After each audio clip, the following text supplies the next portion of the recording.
The Hidden Frame. The frost clung to the fields of Willow Creek, Vermont, turning the rolling hills into a shimmering quilt under the pale November sun. Walter Grayson stood at the edge of the cemetery, his hands buried in the pockets of his worn wool coat, his breath visible in the crisp air. At 74, he felt every ache in his bones, but none heavier than the loss of his wife, Evelyn. She had been his partner for 47 years, the quiet force behind his work as a photographer, the woman who had transformed their ramshackle farmhouse into a home. A sudden aneurysm had stolen her away, and now Walter was left to face her funeral alone, a stranger in the life they had built. The small wooden church was packed with neighbors, former clients, and friends, their faces a blur of sympathy and small-town curiosity. Walter stood at the entrance, his gray hair tousled by the wind, nodding mechanically as people offered condolences. He had spent decades capturing Vermont's beauty, its barns, its covered bridges, its fiery autumn leaves, for magazines and galleries. Evelyn had been his partner in every sense, organizing his shoots, managing his bookings, her laughter a constant in their cluttered darkroom. "You see the world, Walt," she'd say, her hand brushing his as she handed him a developed print. "And I'm just happy to see it through you." He had believed her, had built his life around her steady presence, sacrificing a lucrative city job to stay in Willow Creek where she felt rooted. Inside the church, the air smelled of pine and candle wax, the pews creaking under the weight of mourners. Walter sat in the front row, his hands clasped tightly, his eyes fixed on the mahogany casket adorned with chrysanthemums. His stepson, Nathan, stood at the pulpit. At 36, Nathan was a carpenter, his hands calloused, his dark eyes, Evelyn's eyes, filled with sorrow. Walter had raised Nathan since he was 8, when Evelyn married him after her first husband's death. He taught Nathan to fish, helped him build his first chair, stood proud at his wedding. Now, Nathan's voice trembled as he spoke of his mother's warmth, her love for their town, her quiet strength. Walter waited for Nathan to acknowledge him, to mention the life he and Evelyn had shared. But then Nathan's voice broke, and he paused, his gaze shifting to the second row. "There's someone I need to thank," he said, his words heavy with emotion.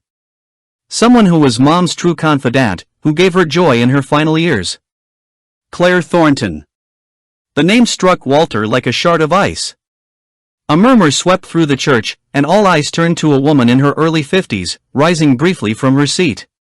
Claire's auburn hair was swept into a neat bun, her tailored navy coat impeccable, her eyes glistening with delicate tears.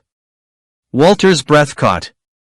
Claire Thornton was a bookstore owner in Burlington, the woman who had sold his photography books, who had hosted his exhibitions. She'd been a fix. The name struck Walter like a shard of ice. A murmur swept through the church, and all eyes turned to a woman in her early 50s, rising briefly from her seat. Claire's auburn hair was swept into a neat bun, her tailored navy coat impeccable, her eyes glistening with delicate tears. Walter's breath caught. Claire Thornton was a bookstore owner in Burlington, the woman who had sold his photography books, who had hosted his exhibitions. She'd been a fixture at their events, her charm drawing crowds, her smile disarming. Evelyn had called her a friend, inviting her to their farmhouse for holiday dinners. Walter had thought nothing of it, dismissing her as a business ally. Now, as Claire sat down, her composure unshaken, Walter felt the world tilt. Claire was there for Mom when she needed someone most, Nathan continued, his voice steadying. She understood her, gave her a place to be herself. She was family. The word landed like a stone in Walter's chest. Family. Not him, not the man who had spent nearly 5 decades building a life with Evelyn, who had sold his vintage camera collection to cover Nathan's college tuition when Evelyn's bakery failed, who had sat by her bedside during her bouts of illness. Walter's hands tightened in his lap, his knuckles white. He felt the eyes of the congregation shift, not to him, but past him, as if he were invisible. The service ended, and Walter moved through the crowd like a ghost, shaking hands, murmuring thanks.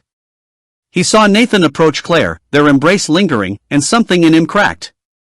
He wanted to demand answers, to ask Nathan what he meant, but the weight of grief held him silent. He drove home alone, the winding Vermont roads blurred by frost, the silence in his old pickup truck deafening. The farmhouse was too quiet, the air heavy with Evelyn's absence. Her knitting needles sat untouched in a basket by the sofa, her favorite teacup still on the kitchen counter. Walter poured himself a whiskey, the burn doing little to dull the ache. He wandered into his darkroom, a small shed behind the house, where his photographs lined the walls, black and white images of barns, rivers, and the faces of Willow Creek's residents. Evelyn had loved this space, had called it his sanctuary. Now, it felt like a tomb. The next morning, Walter sat in the office of Evelyn's lawyer, Mr. Hargrove, a wiry man with a slow, deliberate voice. The room smelled of old paper and coffee, a single window letting in pale light. As per Evelyn Grayson's will, signed 4 years ago, Hargrove began the estate, including the farmhouse, the savings, and all intellectual property rights to Walter Grayson's photographs, are bequeathed to Ms. Claire Thornton. Walter's world stopped. The words echoed, each one a betrayal. He stared at Hargrove, waiting for a correction, a mistake. But the lawyer continued, detailing minor bequests to local charities, nothing for Walter, nothing for Nathan. Walter turned to his stepson, seated beside him, his face calm. "You knew," Walter whispered, his voice rough. Nathan's jaw tightened, but he didn't meet Walter's eyes. "Mom had her reasons," he said softly. "Claire was there for her. She understood her dreams, her heart. You were always, in your darkroom, Walt." The accusation cut deeper than the will itself. Walter stood, his legs unsteady, and walked out into the cold morning. The air was sharp with the scent of pine and snow, the hills stretching endlessly before him. 47 years of marriage, of shared breakfasts and quiet evenings, erased in a single document. And Nathan, the boy he'd raised, had known. Had chosen Claire. Back in the farmhouse, Walter sat in the dark, the whiskey bottle half empty. He thought of the sacrifices he'd made turning down a job with a New York magazine to stay in Willow Creek, using his savings to bail out Evelyn's bakery during a lean year. He'd photographed through her illnesses, believing his images gave her joy. Had it all been a lie? When had Evelyn stopped seeing him as her partner? Desperate for answers, Walter returned to his darkroom. He hadn't developed a photo since Evelyn's death, the chemicals untouched, the negatives silent. As he sorted through old prints, he found a locked box tucked behind a shelf, one he didn't recognize. He pried it open with a screwdriver, revealing a stack of photographs Evelyn's work. She'd dabbled in photography years ago, simple shots of flowers and landscapes, but these were different. They were intimate, vibrant portraits of Claire, candids of their town, images of a life Walter didn't know. One photo, smaller than the rest, showed Claire standing by a covered bridge, her smile radiant, Evelyn's handwriting on the back, "My Light, 2018. Walter's hands shook as he set the photo down. He remembered Evelyn's late-night walks, her book club meetings he'd never questioned. Had Claire been there, in those moments he thought were theirs? He needed to know. He called Amos, a retired photojournalist who ran the Willow Creek Historical Society, a friend who had once mentored Walter. "I found something," Walter said, his voice rough. "Evelyn's photos. I think they're important." Amos arrived the next day, his wiry frame bundled in a parka, his eyes sharp despite his age. He studied the photographs, his brow furrowing. "These are Evelyn's," he said, holding up a portrait of Claire. "She had an eye, Walt. Why didn't she share these?" Walter didn't answer, his gaze fixed on the photo. Amos noticed. "There's something in these images," he said. "Look at the backgrounds, there are details, almost like clues." Over the next week, Walter and Amos pored over the photographs. Amos, with his knack for visual analysis, spotted recurring elements, numbers scratched into the corners, shapes that resembled addresses. One photo, a candid of Claire at a cafe, had a faint outline of a house in the background, its windows marked with tiny, deliberate scratches. Amos cross-referenced the details with property records at the town hall. "This is the old Miller cabin on Pine Hill," he said. "It was purchased 6 years ago by a company called Horizon Books LLC. No services listed. It's a shell." Walter's pulse quickened. Horizon Books LLC, he'd seen that name on Evelyn's bank statements, dismissed as bookstore expenses. He dug through her files, kept in a locked drawer in their bedroom. Inside were receipts, bank transfers, and a letter from Claire, dated 3 years ago. "The cabin is ours, Evie. Our refuge." Walter's stomach twisted.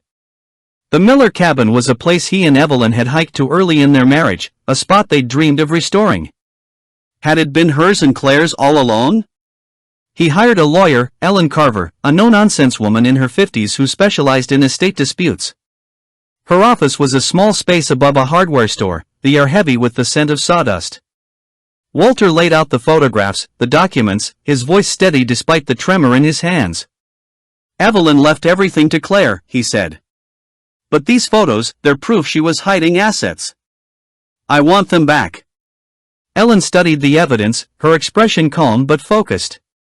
This is strong, she said. We can file for unjust enrichment, possibly fraud. But Walter, this will mean exposing Evelyn's secrets. It could change how Nathan sees her. Are you ready for that? Walter thought of Nathan's words at the funeral, of Claire's poised grief. I need the truth, he said. I've been blind too long. The lawsuit took months to prepare. Walter spent his days with Amos, decoding more photographs. One showed a bank building, its sign marked with a sequence of numbers that matched an offshore account. Another depicted a bookstore, its shelves lined with Walter's own photography books, but the sales records were wrong, linked to transactions he'd never seen. Claire was skimming your royalties, Amos said, his voice grim. She used Evelyn's trust to funnel money through fake sales. Walter felt a surge of anger, not just at Claire, but at himself. He'd trusted her with his career, his art, his wife. He thought of the bookstore events where Claire had charmed buyers, her hand on Evelyn's arm, their laughter a private code. Had Evelyn loved her? Had Walter been blind to his wife's heart? The trial began on a snowy February morning, the courtroom a stark contrast to the warm chaos of Willow Creek's farmers' market. Claire sat across the room, her face composed, her lawyer arguing that the transfers were gifts, that Evelyn had every right to her choices. But Ellen was relentless, presenting the photographs, the property records, the bank statements. Walter took the stand, his voice raw as he spoke of his marriage, his love for Evelyn, the shock of her betrayal. Mr. Grayson, Ellen asked, what did it mean to you, learning your wife left her estate to Miss Thornton? Walter looked at Nathan, seated in the back, his eyes fixed on the floor. It meant I'd lost her long before she died, he said. I thought we were partners, that my photographs were for us. But I was shooting for someone else's future. The judge, a stern woman with silver hair, ruled in Walter's favor. The transfers were deemed fraudulent, the Miller cabin and accounts ordered returned to the estate, to be redistributed to Walter. Claire's composure cracked as the gavel fell, her eyes flashing with something like fear. She left without a word, her silhouette vanishing into the snow. Walter expected relief, but the victory felt hollow. Nathan hadn't spoken to him since the funeral, hadn't answered his calls. He returned to the farmhouse, the photographs still scattered across his darkroom. He picked up the portrait of Claire, studying Evelyn's careful composition. There was love in it, but also pain, as if Evelyn had been torn between two worlds. He wondered if she'd wanted to tell him, if she'd been trapped by her own secrets. One evening, as Walter sat by the fire, the fields outside blanketed in snow, Nathan appeared at the door. His coat was dusted with frost, his face pale. Can we talk? He asked, his voice small. They sat in the darkroom, the photographs around them like silent witnesses. I didn't know, Nathan said, his eyes wet. I thought Claire was Mom's friend, that she helped her when she was sick. I didn't see what she was doing. I'm sorry, Walt. Walter's throat tightened. He thought of the boy who'd called him Walt with a shy grin, who'd trusted him to fix a broken bike. I loved her, he said. But I didn't see her, not really. Maybe I was too busy framing my own world. Nathan reached for his hand. She loved you too. She told me once your photos were her escape. I think she just got lost. They sat in silence, the fire crackling softly. Walter felt the weight of his grief shift, not gone, but lighter. He was no longer just Evelyn's husband, Nathan's stepfather, or Claire's pawn. He was Walter Grayson, a man who had lost everything and found himself in the frame of his own life. He began photographing again, simple shots at first, snow-covered fences, frozen streams, then bolder portraits of Willow Creek's people. The townsfolk noticed, flocking to his darkroom for impromptu shows. Nathan started visiting, bringing his woodworking projects, sharing stories over coffee. One spring evening, as they walked through the fields, Walter handed him a photograph, a candid of Evelyn, laughing by the river, her eyes bright with life. "For you," he said. "So we don't forget her." Nathan hugged him, tears falling. "You're my family, Walt," he said. "Always." As the sun set, painting the hills in hues of gold and green, Walter felt a spark of something new. He was 74, weathered by loss, but alive. The frame of his life was his to fill, and for the first time in years, he knew the light he'd chase. Walter Grayson, a 74-year-old photographer, is shattered by the sudden death of his wife, Evelyn. At her funeral, he learns of her secret relationship with Claire Thornton, a bookstore owner, and discovers that Evelyn left everything, including her estate, to Claire.